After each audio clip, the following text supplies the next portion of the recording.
Do we all have the same goals in the band? This is a very important topic. When you're just starting out, you're always super motivated. You want to master the set, ideally get on stage, get everything ready, promotional material for marketing, website, social media, and all that stuff. Then the first issues start to appear.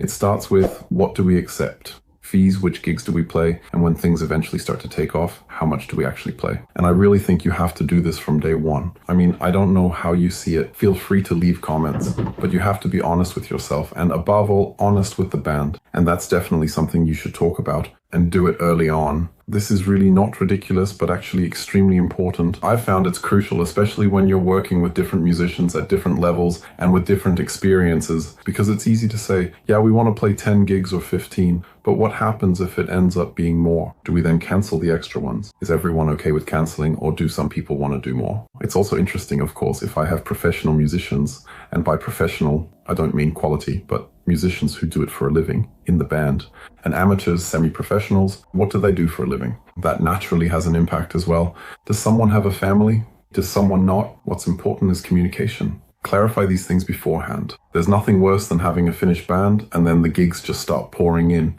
and the first person says, no, I can't play that much, I don't want to. That's when the structure you've built starts to fall apart.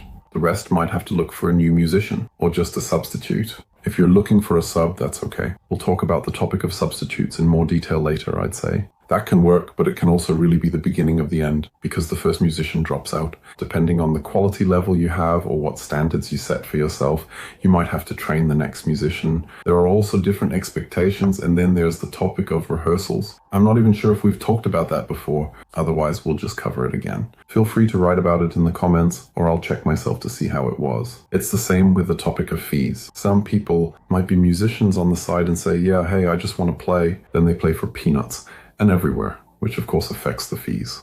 We don't even need to talk about that, especially when quality bands do it. But professional musicians, for example, and I play with professional musicians, they obviously have to be able to make a living from it, so they need this job. They might play a gig just because it's cool. Maybe it's a local bar or a friend's wedding or something like that. That's all fine. You can always do that once in a while. Exceptions prove the rule, and so on. But basically, they constantly need reasonable fees so they can pay for their stuff, just like I do with my non-musical job. So you should be clear beforehand about what we're going to play, what we're not going to play, what gigs we turn down, and which ones we don't. Also, let's talk rehearsal habits. When it comes to rehearsing, some might ask, rehearsals, what are those? I get it. How often do you really practice? Is it only at the beginning just to get the set together? Do you base it on the number of gigs you have? How often do you meet up if you're playing every 2 weeks?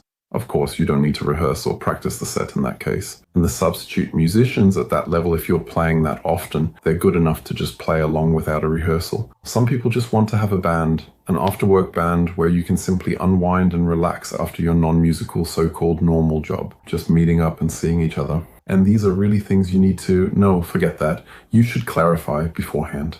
I'm not the one who decides this here, but it should be clarified because from experience, it always ends in disaster if you're not on the same page. In the worst case, the band is over before it even really gets started because something like this can happen very, very early on. So always talk about your goals early on. What do you want? How often do you want to? How much do you want? And where do you want to go? I once played in a band with our own songs, and there was this consideration, or rather, there was the opportunity to take things to the next level. But it would have also meant taking a risk because, in fact, none of us had a non-musical job. Professional musicians, something would have had to give, meaning we would have had to scale back a bit, right? But family would have had to suffer for it, and there were 3 people with families involved, and so it really became a big issue.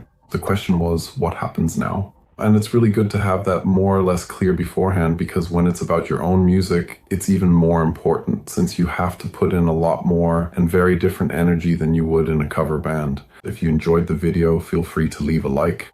If you haven't subscribed yet, please consider subscribing. There will always be regular content. I'm grateful for all the members, for everyone who supports me on this channel. Thank you and see you in the next video.